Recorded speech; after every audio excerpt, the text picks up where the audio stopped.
Oh, good morning, everybody, and welcome to Breakfast with Soul.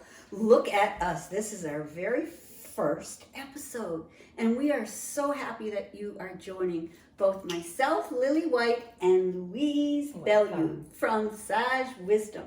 Aren't we excited? This is going to be an amazing journey today that we are going to start kind of from the beginning. Yeah. And see why we decided to do this. So, Lily, take it from here and get us started. Like, what brought this changing all about the energy out there? Well, the question that I want to ask you, the viewer, is when did you start waking up to the soul of who you are? You know, we all have a mind, we have a body, and then we have our spirit, the soul. The soul that we are not a body that carries a soul. The soul is actually carrying our body. But when did you wake up to it? You know, Louise and I were having a brief discussion this morning about this very thing. And if you go back to 1987, ask yourself that question. Where were you in 1987? Why is that? Why specifically 1987? Well, 1987 was in August 16th and 17th, there was the convergence, the harmonic convergence. Does anybody remember that? There was 144,000 people from around the world that was started by Jose. Look him up. I will put all his information at the end of this podcast today because I can't pronounce his last name, but he was brilliant. He actually, Jose, started the very first Earth Day for us in 1970. And he, as an astrologer, knew what was going to be happening in August 16th and 17th. And that there was an alignment of planets. And we, our soul, was going to start waking up to who we were. Now, it's not that we woke up one morning and everything shifted. There was an energy shift. There was an energy change. And think about that for one moment. 144 people around the planet from different 1,000 people around the planet in different parts of the world, all praying at the same time for peace and harmony on our planet. How powerful is that? And I know, of course, since 1987, there's been many, many of these circles. I was blessed enough to be a part of one when we were in Bali with Desmond Tutu in 2005. But 87 was the year that it started. So how did you wake up? I know I woke up. It was 1987 was the year that I started studying and looking deeply into chakras. I was living in New Brunswick at the time. I was a mere 33 years old. And my good friend Nicole and I found out about Shirley MacLaine's chakra videos. So we started watching those and studying about what the chakras are, which, as most of you that are watching this today are fully aware, that the chakras are the organs to our soul. So we all know what's going on if something's going on in your back. I mean, what's really going on with the finances? Something's going on in your heart, what's going on? You know, I'll go in deeper in another podcast, but these chakras are also where the planets reside. So when you look at the synchronicity of Jose understanding the formation of those stars at that time point, at that frame point in 1987, and you combine all of that with the energies, look at where we're at today and how much we've all grown.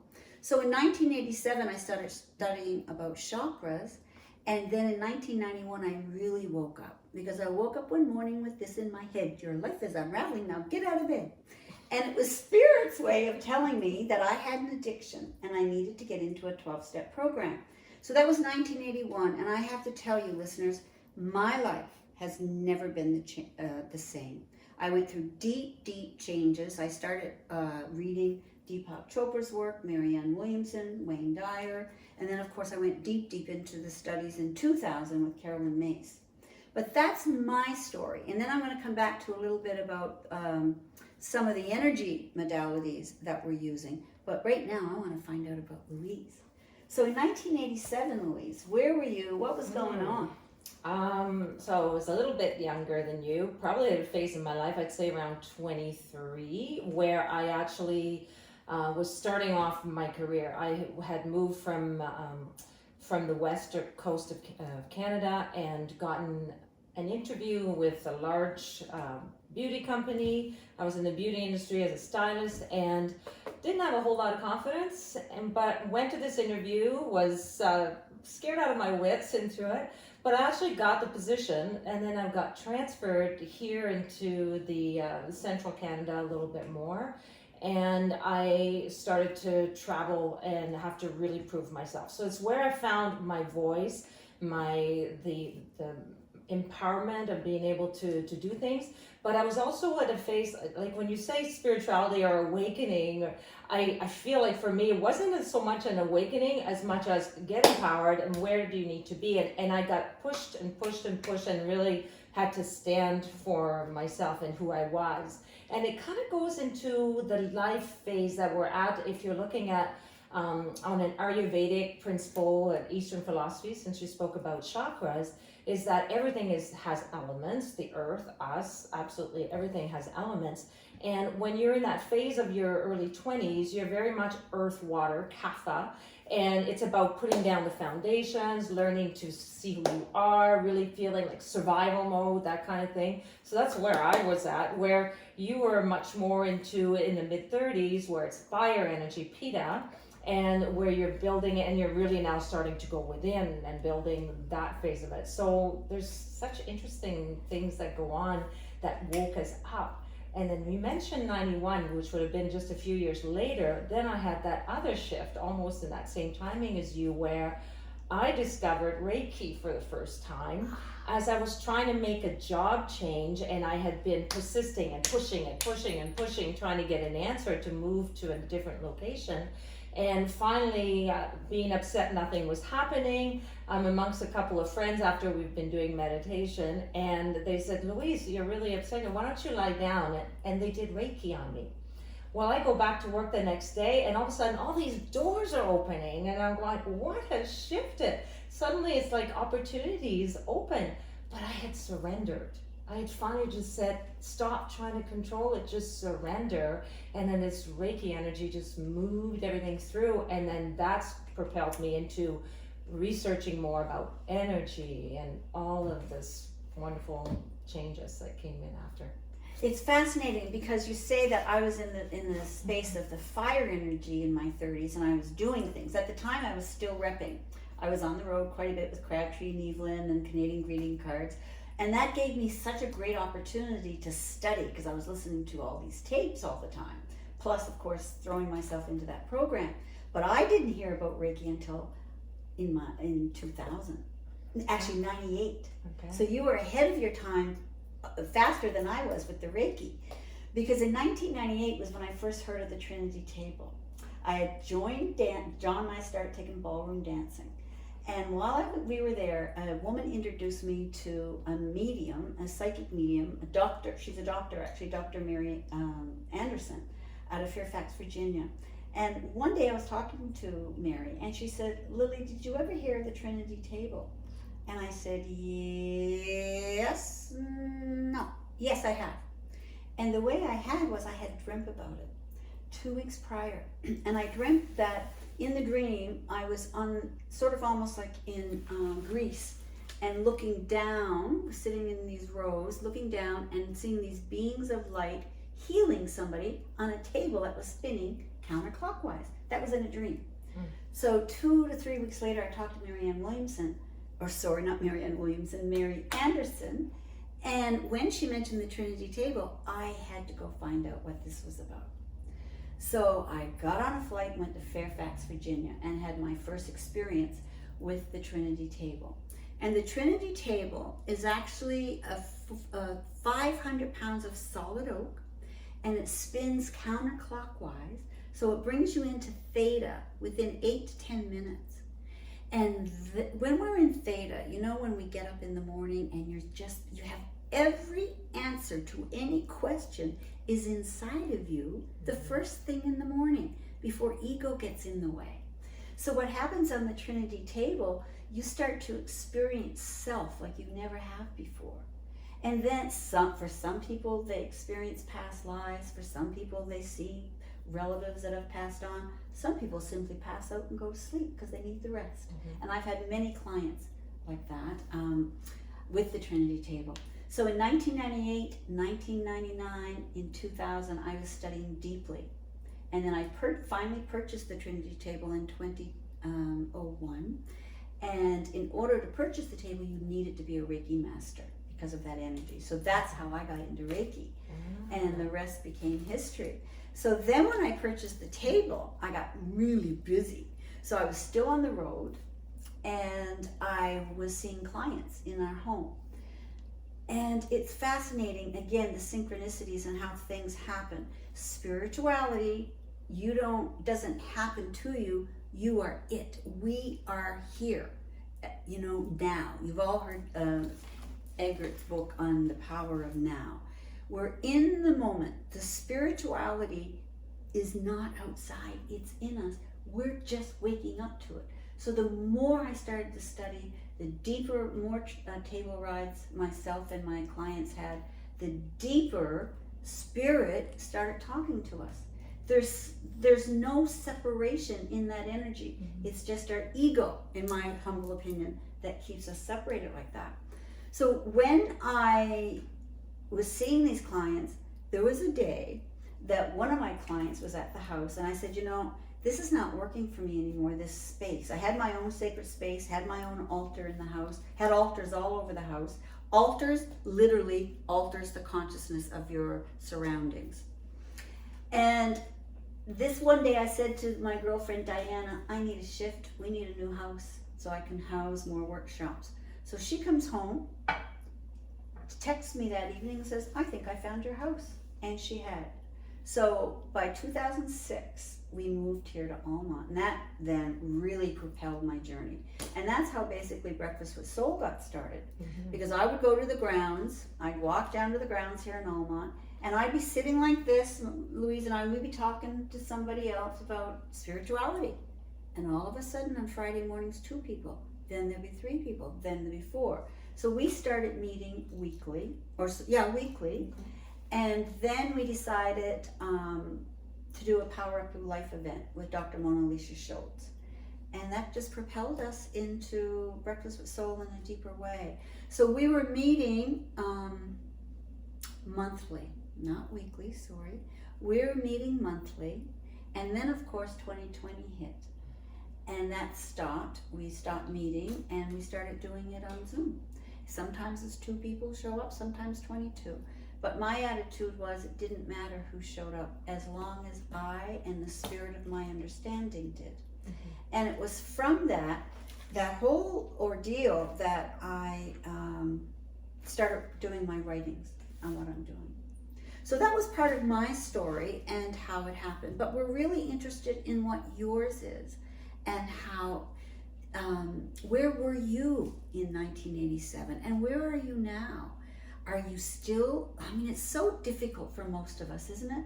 To stay out of the ego. We need an ego. I got to get up in the morning and I have to, what is it? My gluten-free bread is $8 a loaf. It's the first So we idea have for to get up. Pastor We have to get Ford. up. We have to get up and we have to get going. But finding that middle ground of being here now, which is so important. That book, I can see why it did so well, because for me anyway, it taught us stop future time traveling. We're all time travelers at some level. We're in the back or we're in the future instead of right here, right now. So that's the question I'm asking you. Where were you and where are you now? And what does it feel like to say I'm a quote unquote being of light? I didn't get my PhD in this work like most of my colleagues did, especially those with the Trinity table. But I have a BBL. Beings of bright light. That's it. Bright being of light. And we all are. Beacons of And we all are. But it was from all that work then with Breakfast with Soul and Power Up Your Life, then I decided to go deep into studying Carolyn Mace's work. That's where I think you and I started to meet a little bit more. I ran into you one time at breakfast, and then from there you started coming into my business, which was a salon at the time. But the whole Carolyn Miss work, and really I find propelled me through what I've learned through you is shifting out of the ego, understanding more our patterns and archetype, our the shadow side, but not looking necessarily as, oh my goodness, I'm doomed, this is the shadow of me. And so instead of actually embracing that shadow and the lesson that it's showing you, so you start to really get to know yourself more on a soul level. And it helped me more get out of my head, because I find that for me, I was always on a journey of what book can I read? What more can I do to get more spiritual, always chasing after that thing. And I would look at individuals going, well, how come they can connect? And all this work that I'm doing, all this reading that I'm doing, I can't seem to connect. Missing all that time, the signs that were dropping there in front of me, the synchronicities, the openness, as soon as I would just open my eyes and just be present in the moment. And so some of that work really helped to kind of shift me up being present and now, having a look at what's this teaching me, the shadow part of what I'm doing that's not so not serving me at my highest will. And so it's interesting when you say, where were you in 87?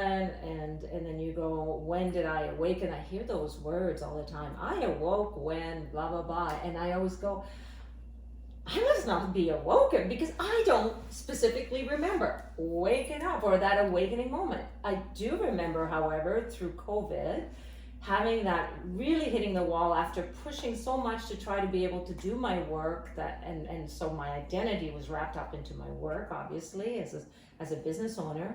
And then just finally, because my hands were tied and it was beyond my control, hitting that dark hour of the soul where I just burst and broke down and then realized this is beyond me, I can't do anything. I went within. I started a little bit more than just reading, but actually practicing more, doing, getting involved with a group so that I could share and creating community that way.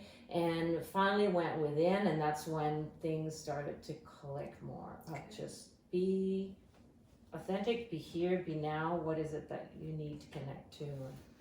And it was so interesting when I was teaching the archetypes, and it's all based on Carl Jung's work that Carolyn took and just brilliantly laid out for us to make it so much easier on what is the difference between our fate, what are we here for, and what do we make of our destiny, what's the difference.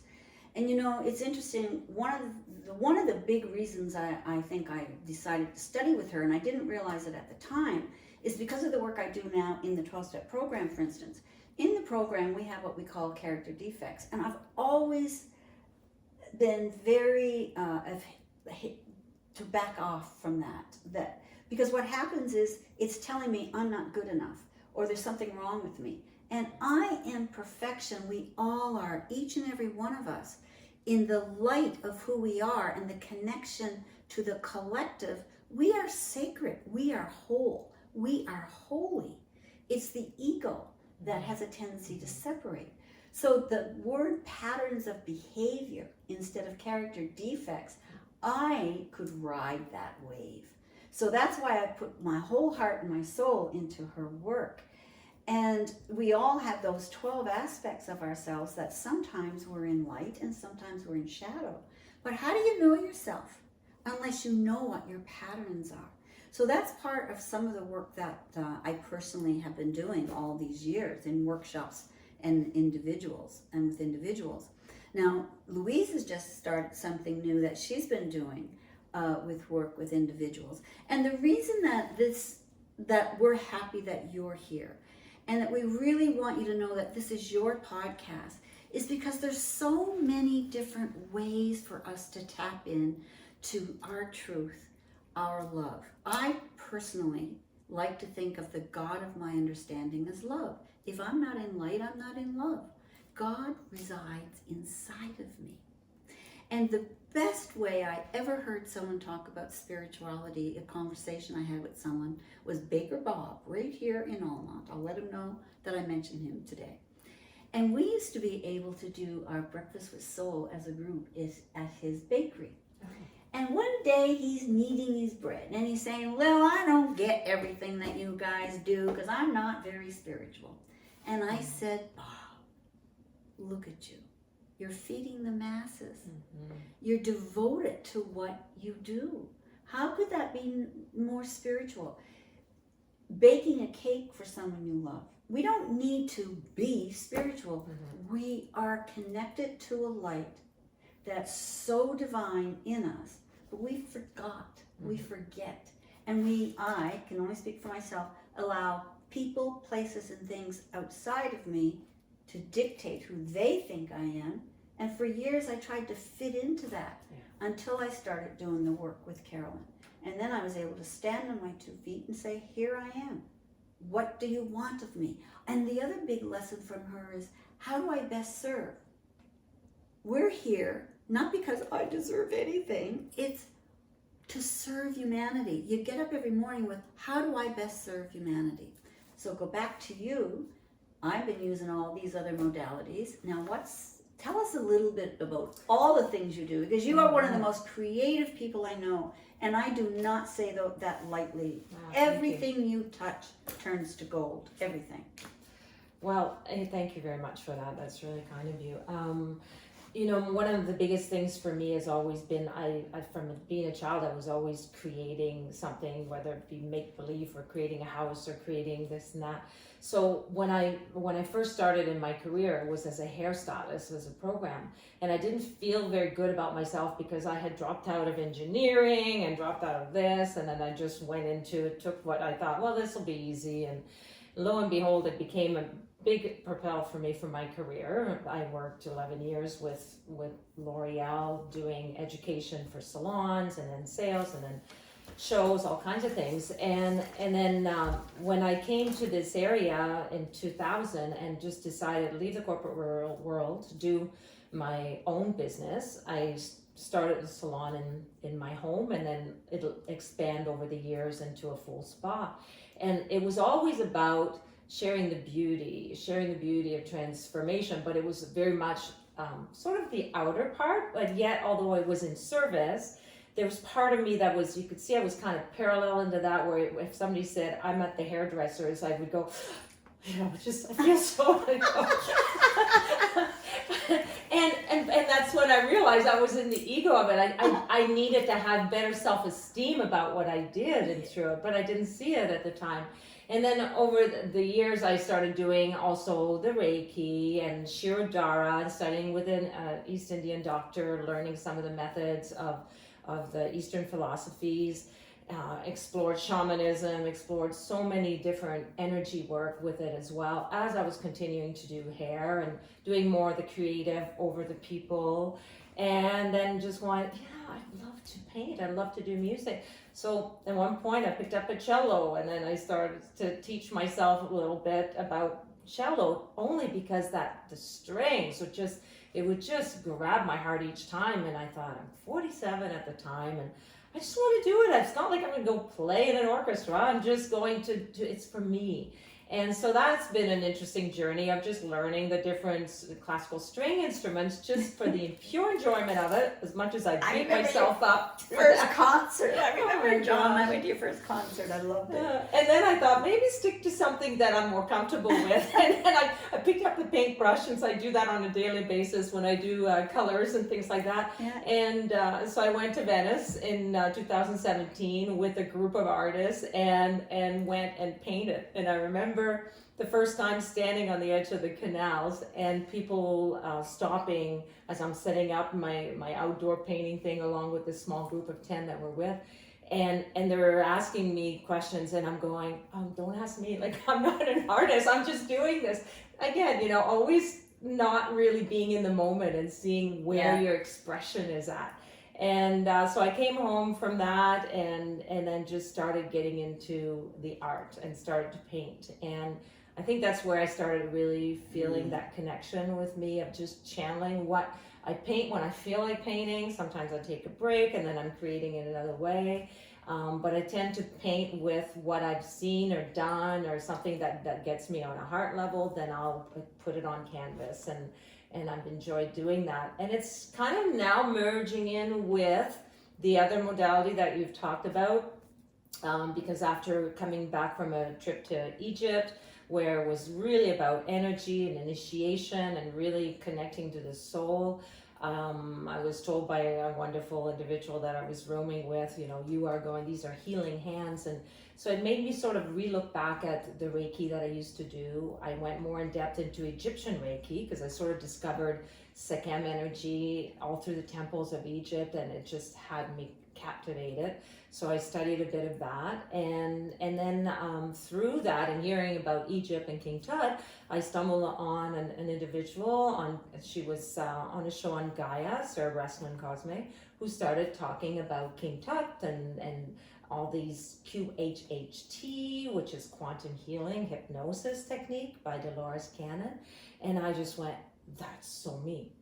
I'm talking to my clients every day in the salon, and we're sharing things, and why is this pulling me? So I hit the roll and I took it, and oh my goodness, it is such an amazing journey. I've done just in my level 1, but at the same time, the people that it's bringing towards me for this, which is very much on an energetic level, what's in vibration. And through this technique, we're basically allowing people to really get into, you mentioned earlier with your Trinity table of going into Theta, that's basically what we're tapping into, is we spend time getting to know the individual through an interview.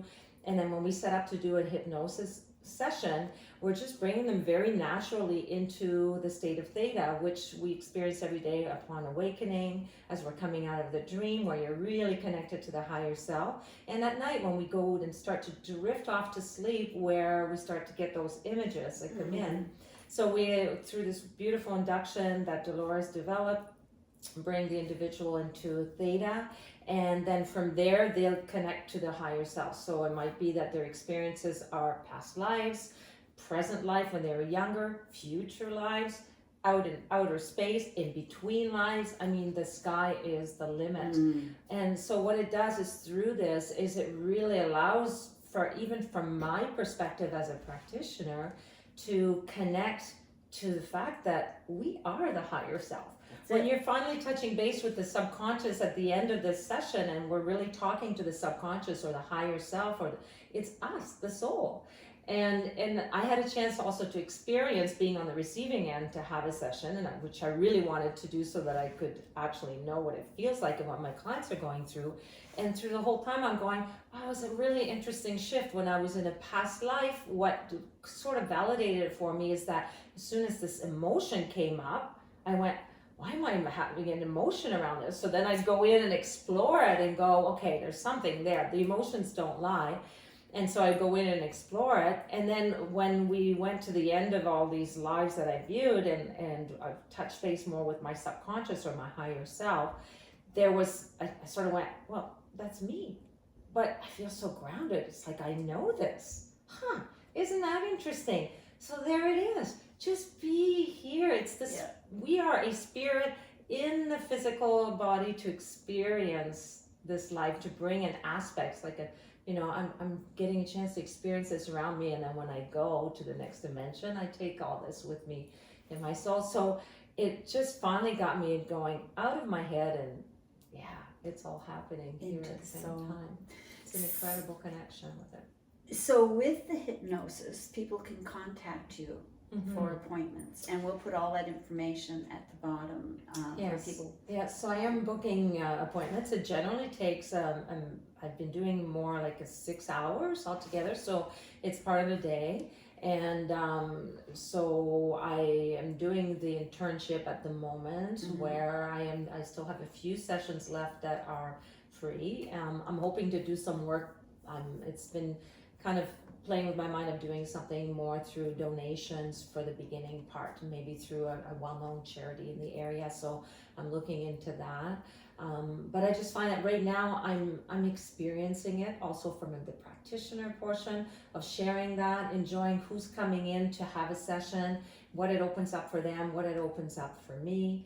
And just that journey, just let it also sometimes show up on a painting, that because of an experience, I go, look at that. I had an envision of me in Pompeii, and I had already done a painting in Pompeii, and I just went, that is just so crazy. And So what's going to be fascinating for you, the viewer, if you're interested in taking part in this hypnosis that originated really from Egypt, is that what I understand? No, this one is it was developed by Dolores Cannon. It is Dolores Cannon's work. And okay. she worked on this 40 years of work, many books, many studies, and so the late Dolores, she passed in 2014, and now they've continued the university. Her daughter Julia Cannon has continued on, and there are people being taking and becoming QHHT practitioners across the world, quantum healing hypnosis technique. Do you want to take part in this? Because she still has some space left while she's doing her internship. So we'll put all that information at the end of this podcast today. And also I want you to know that if you're interested in the Trinity Table, we downsized. My husband and I, we'll have 50 years this year. Nice. Congratulations. Thank you. That's We cool. downsized. So I actually sold it to a friend of mine in Mamatic at Darpans at Mamatic Natural Market. But I do go there once a week if you're interested. She does take clients, but I also still see some of my other clients. So if you're interested, we'll put that there also. But what do you do? What have you been doing since 1987? What have you been doing since this morning? What are you doing to stay connected to the soul of who you are? We want to know. So what I'd like for you to do is, if you like this video, let us know. If you want to find out more about what we do, because we're going to be meeting once a month. I will be doing my own little thing once a week, but myself and Louise will be meeting once a month. So what we'd like for you to do is tell us what you'd like to hear about in these podcasts. The next one, I'm going to go deeper into fate destiny. I started something called AAA, which is actually angels, because I am an angel therapist, archetypes, and astrology. And we'll go deeper into that in the next podcast. What do you do to co-create with the universe? Because that's all spirituality is, my friends, my dear soul companions. Do not put yourself anywhere at a disadvantage of saying, I don't know. You do know. Every answer we need is inside us. All Louise and I want to do is push and say, come on, wake up, wake up. Here you are. And everything is just for today. So I'm going to leave you with a small prayer. We are going to leave you with a small prayer. You know, after I opened up the White Light Retreat, when we bought this house, our original home here in Almont, then I went into a business, which will be another podcast, as to why I did it and how Louise helped me and her sister. How we opened up the White Lily. That's a whole podcast in itself. And what happened then when I closed it. But when I did close it, I was in a great deal of grief from a few things. But when I was in my grief, I actually went home and I wrote a few books. And one of them was 365 Ways to Power Up Your Life. And today, it's all about sharing. So I'd like to share it with you, if I may, as we close. It's day 166 today. The spirit of sharing. What is spiritual sharing? Do we share because it makes us feel good? Are we not feeling our ego sometimes? Spiritual sharing is sharing even when it's uncomfortable. So at the end of this podcast, write down the things that make you feel uncomfortable and how we can help you with that. For example, we're not sharing spiritually if we withhold compliments about someone's good deeds because we have an issue with that person. Spiritual sharing brings many blessings into our lives. We may not even be aware of them. The more uncomfortable it is for us, the more our souls evolve. I want to say that again. The more uncomfortable it is for us, the more our souls evolve, because then our ego has to get out of the way.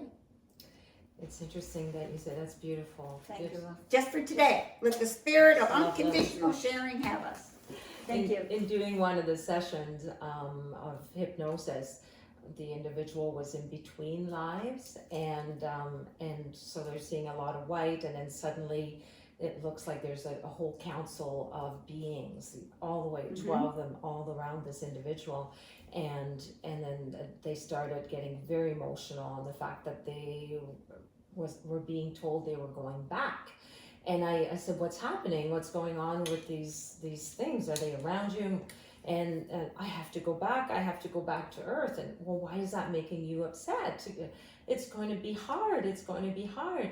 So then we're asking, well, ask them, like, why? Why are you going back? If you're talking, can you talk to them? Well, the biggest part of it was the biggest message, is that we choose the life that we come. That's right. And sometimes we sign up for hard lives, because the harder we choose our choices and the more we're trying to do things, the more we are expansion of our soul. And so therefore, sometimes we forget, of course, when we get here, we go, what did I sign up for? But that harder life, or those challenges, or all of that, is what expands us and makes us really, really open up and gets the ego out of the way. It breaks us so the light can come in. Yes. It breaks us so the light, so that the light comes in. Okay. You know, and it's interesting, even when I say that, I want to withdraw, because, you know, I want to say it cracks us so that the light comes in, because we're already there. The light is already there. Nothing is actually happening with that cracking. The light is there. It's just the ego takes a bow. The ego says, I know my place, because my soul is so much deeper than I ever thought. And that's why it's always just for today. So we're really glad that you've joined us today. And please remember, this is not just about Lily and Louise. This is about you. Tell us what you would like discussed, because at some point when we get really comfortable with this, we're going to be doing live so that we can start answering some of your questions. And you may have some questions you want us to answer, or vice versa. This is your podcast. So please be sure to join us again. We'll stay in touch. Have a great day. And remember, just for today, let the breakfast of your soul have you. Eat well. Nourish mind, body, spirit. That's why we're here. Thank you. Thank you. Pleasure to always share the journey with you. So much fun.